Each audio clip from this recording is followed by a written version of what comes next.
Exercise Steadfast Defender then, so we're part of that broader NATO exercise here off Portugal. We form the central carrier strike element to it, as well as offering aircraft to the broader strike group that forms part of the NATO group, whether that's helicopters in the anti-submarine hunting role or in the surface role as well. More broadly, the ships are there to provide air and missile defence training, as well as anti-submarine training and surface training. We've got 32 aircraft in the entire strike group. Here on board HMS Queen Elizabeth, I've got a total of 28.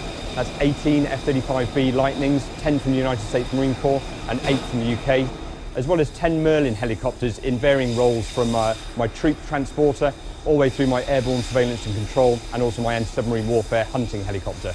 More broadly in the strike group, I've also got the 4 Wildcat attack helicopters which we use in the surface role. So it's important for NATO to deliver these exercises because it's an absolute demonstration of our capability and our ability to integrate with our closest allies across NATO. So you have to do that in exercises to have the confidence that everything works together seamlessly as we would hope and expect come a time of war or tension where we'd want to deliver the exercise. It's important for the U.S. to be involved in NATO exercises and working with our allies across the Atlantic. Because as the old Afghan proverb says, if you want to go fast, go alone. If you want to go far, go together. We're going to go much further if we work together as allies than if any one of us were to work individually. And so our ironclad relationship with NATO and all of our NATO allies is really important to the United States. And this is the Alliance's flagship exercise for 2021. Exercise Steadfast Defender brings together thousands of members of the NATO alliance across 2 continents, demonstrating our commitment and resolve and the extremely strong bonds between Europe and North America. It is about NATO highlighting the strength of our multilateral approach, reassuring partners and demonstrating interchangeability and interoperability, and obviously deterrence and defence in the Euro-Atlantic.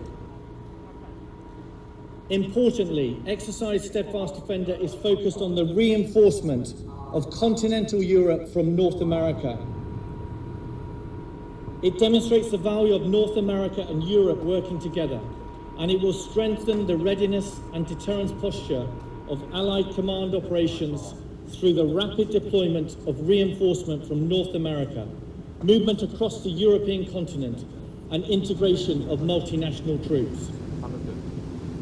This is the first large test of NATO's adapted command structure, including NATO's 2 newest commands, Joint Force Command in Norfolk, Virginia, and Joint Support and Enabling Command in Ulm, Germany. It highlights the rich tapestry of the NATO alliance, a maritime live exercise being led from Norfolk, Virginia, exercise commanders and a maritime component commander aboard the USS Mount Whitney, with assets from countries as diverse as Canada, the Netherlands and Turkey, all supported by a NATO Joint Command in Germany. And today we're being supported by NATO headquarters in Portugal, a country which provides 3 NATO headquarters. This really does reflect the strength of the alliance. We are strong thanks to our breadth and diversity. And Secretary General, this really is a special delight to welcome you to our new aircraft carrier. In the same way that the UK provides its nuclear deterrent to NATO, that is the ambition with our aircraft carriers. And you really should see this as your carrier. And that reflects the UK and this exercise. We really are part of something bigger. NATO is implementing the biggest boost of its collective defence in a generation. This exercise takes that a step further, and it reinforces our collective defence.